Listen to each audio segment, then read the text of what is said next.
Dobry wieczór. Tutaj William. Witajcie na cotygodniowym podsumowaniu Polski i Irlandzki wiadomości ze mną, Williamem Murphy. Witam Was bardzo serdecznie. The coronavirus pandemic has continued to dominate all aspects of life both in Ireland and Poland, with major new restrictions to contain the spread of the virus being announced in both countries on Tuesday. On Monday evening, UK Prime Minister Boris Johnson had announced a near total lockdown of the country for all but essential services. We'll bring you an update on the current situation, as well as a brief synopsis of other news developments. Turning first to the new restrictions in Poland, which are very similar in nature to those in Ireland. Following a meeting of the government's crisis management team, a series of new measures were announced, including a ban on gatherings of more than 2 people, excluding members of the same family. People have been instructed not to leave their homes other than for essential journeys such as going to work, where this cannot be done from home, going to shops or pharmacies, or helping senior citizens. Every second seat on public transport, such as buses and trams, is to remain unoccupied.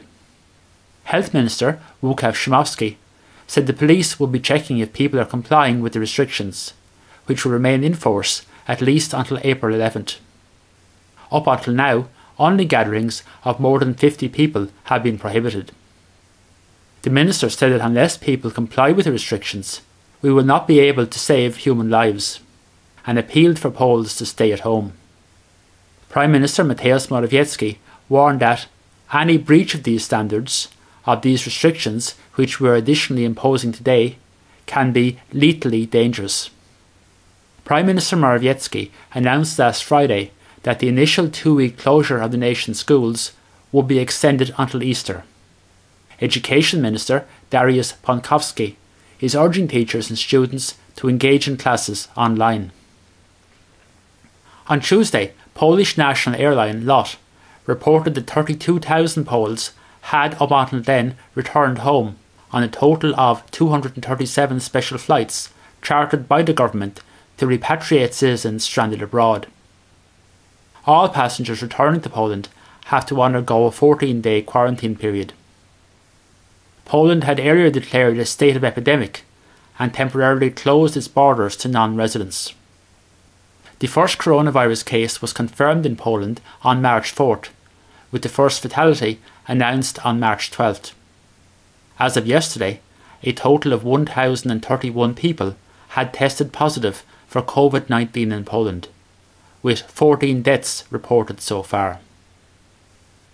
The crisis is, of course, impacting all aspects of social, economic and political life. Last Saturday, President Duda announced that additional measures were being taken to support micro-businesses hit by coronavirus. They will be exempt from ZUS, or Social Security contributions, for 3 months, if their turnover falls by more than 50% compared to February. The government had earlier announced a 212 billion zloty stimulus package to support the economy, but it had only provided for a postponement of contributions. Speaking after a 3-hour teleconference with government and opposition politicians on Monday, President Duda said he hopes for a national consensus on the proposed economic rescue plan, adding that the planned massive financial relief package was badly needed by Polish families and the country's economy. The Polish Olympic Committee has welcomed the decision, announced on Tuesday, to postpone the 2020 Tokyo Olympics to 2021. The Games had been scheduled to take place in the Japanese capital from July 24th to August 9th, but the International Olympic Committee had been under pressure to defer them after a number of countries announced their withdrawal. The head of the Polish Olympic Committee, Andrzej Krasniewski, welcomed the announcement, saying it was an important and responsible decision and the right move by the IOC and the Tokyo 2020 Organising Committee. On Monday, the Polish Olympic Committee said it had called on the IOC to change the dates of the Summer Games. The current crisis is bringing out the best in many people. Last Saturday, the Polish international soccer team captain and Bayern Munich striker Robert Lewandowski and his wife Anna announced they're donating €1 million to efforts to combat the coronavirus pandemic. The couple said in a statement that Today, we're all aware of the difficulties of the situation that surrounds us. Today, we're all playing in one team. In Ireland on Tuesday, Taoiseach Leo Varadkar also announced a tightening of restrictions, describing the measures as unprecedented actions in response to an unprecedented emergency. However, he rejected the suggestion that the country is in a lockdown. The measures include the closure of all non-essential retail and other businesses, including gyms, clubs, markets and libraries. Cafes and restaurants are allowed to operate a takeaway and delivery service only. All schools and childcare facilities are to remain closed at least until April 19th. All sporting events have been cancelled. People are being urged to stay at home unless it's absolutely necessary to travel, and outside gatherings have been restricted to no more than 4 people, excluding those from the same family, with social distancing to be maintained. This will be enforced by Gardaí and park rangers in parks and other public places. The new measures were approved by the Cabinet on foot of recommendations from the National Public Health Emergency Team. The Taoiseach warned that the measures could go on for weeks or even months.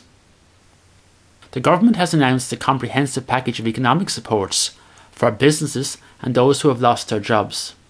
The COVID-19 unemployment payment and the self-isolation payment have both been increased to €350 per week, and a wage subsidy scheme introduced, under which the state will pay 70% of the salaries of employees of businesses impacted by the economic downturn, up to a maximum salary ceiling of €38,000 per annum. A temporary rent freeze will also be introduced. Moving to other news, albeit much of it also coronavirus related. On Wednesday, formal discussions got underway between Fianna Fáil and Fine Gael on the possibility of government formation, although not yet on a programme for government.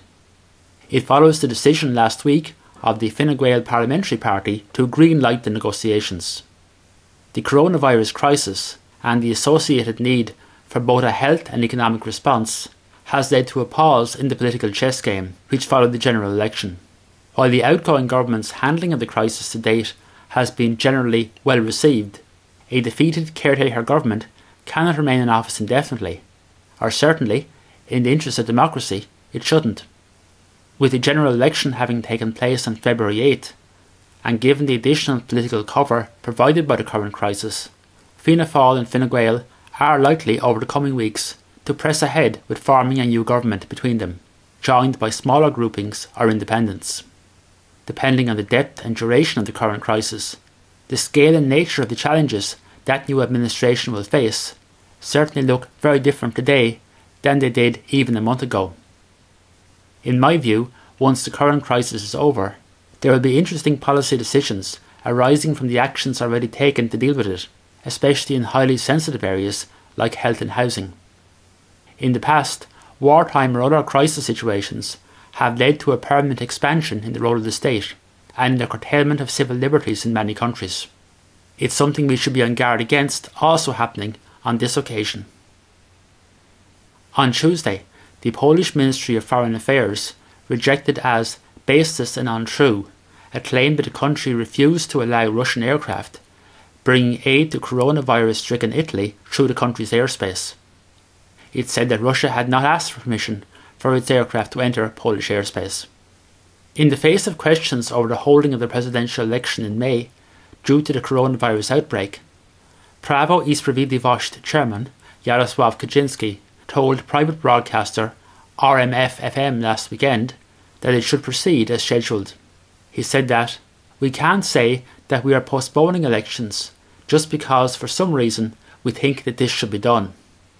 There must be a constitutional basis." Opposition politicians have called for the vote to be postponed. I know the past week has been an especially difficult one for many of us. While those working in the health and other frontline sectors are rightly always referenced, we think also of many others, including the elderly, those separated from their family in another country, and those whose livelihoods have been cast into jeopardy.